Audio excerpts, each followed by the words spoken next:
નેચાને આજે આપણે શરૂઆત સેક્ટરથી કરશું તો ખાસ કરીને ટેલિકોમ કંપનીઓ છે તેના પર જેફરસનો રિપોર્ટ આવતો જોવા મળ્યો છે. તેમનું કહેવું છે કે Q3માં કુલ મળીને કંપનીની બધી જ કંપનીઓની આવકમાં લગભગ 100% વાર્ષિક ધોરણે ગ્રોથ જોવા મળ્યો છે, પરંતુ સામે ટેરિફ હાઇકથી રેવન્યુ ગ્રોથને પણ એક સપોર્ટ મળતો જોવા મળ્યો છે અને ટેરિફ હાઇકને કારણે ભારતી એરટેલ અને હેક્સાકોમ તેમની પસંદગીના કાઉન્ટર અહીંયા જોવા મળી રહ્યા છે.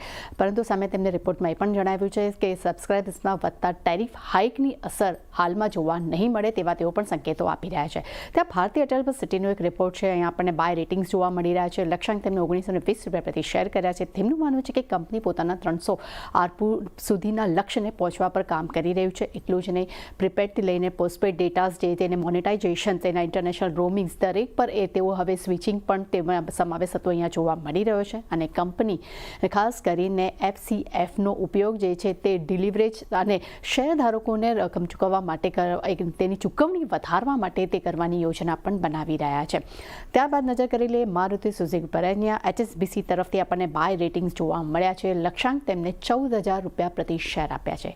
તેમનું માનવું છે કે સુઝુકી માટે EV એક્સપોર્ટ હબ બનશે, ભારતમાં એ પહેલું હબ બનશે. અને એટલું જ નહીં, તેમનું એ પણ કહેવું છે કે અગર જો હબની જે એક્સપેક્ટેશન જે રાખી છે, અગર જો વ્યવસ્થિત અગર ગ્રોથ કરે છે તો તે વોલ્યુમ ગ્રોથ જે આવનારા સમયમાં વધુ ઝડપથી વધવાની પણ તેઓ અહીંયા અપેક્ષા રાખી રહ્યા છે.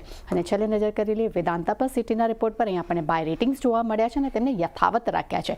લક્ષ્યાંક તેમને 500 રૂપિયા પ્રતિ શેર કર્યા છે. તેમનું માનવું છે કે Q1 FY26 સુધીમાં બાળકોમાં તેમની જે ક્ષમતા વિસ્તારની જે પ્રક્રિયા છે તે પૂર્ણ કરવાની તેમની અપેક્ષા છે, એ પૂર્ણ થઈ શકે છે. અને FY26 સુધીમાં લાંજીગઢમાં રિફાઇનિંગ માટે એલ્યુમિનિયમ્સ બેકવર્ડ ઇન્ટિગ્રેશન છે તે પણ પૂર્ણ થવાની એક અપેક્ષા રાખી રહ્યા છે. અને ઇન્ટરનેશનલ ઝિંક બિઝનેસ માટે જે ઉત્પાદન ખર્ચ જે છે તે 1200 થી 1300 પ્રતિ ડોલર ટન રહેવાની પણ તેઓ અહીંયા અપેક્ષા રાખી છે. અને આગામી 6 થી 9 મહિનામાં વ્યાજ ખર્ચમાં પણ ઘટાડો છે તે વધુ ઘટવાની પણ તેઓ અપેક્ષા રાખી રહ્યા છે. એટલે વેદાંતા માટે એક બહુ જ પોઝિટિવ રિપોર્ટ્સ અહીંયા આપણી સમક્ષ આવતો જોવા મળી રહ્યો છે. એટલે ચારની 4 અલગ અલગ કંપનીઓના આપણી સામે રિપોર્ટ છે, પણ દરેક પણ આજે સારી એવી એક્શન જોવા મળી શકે છે.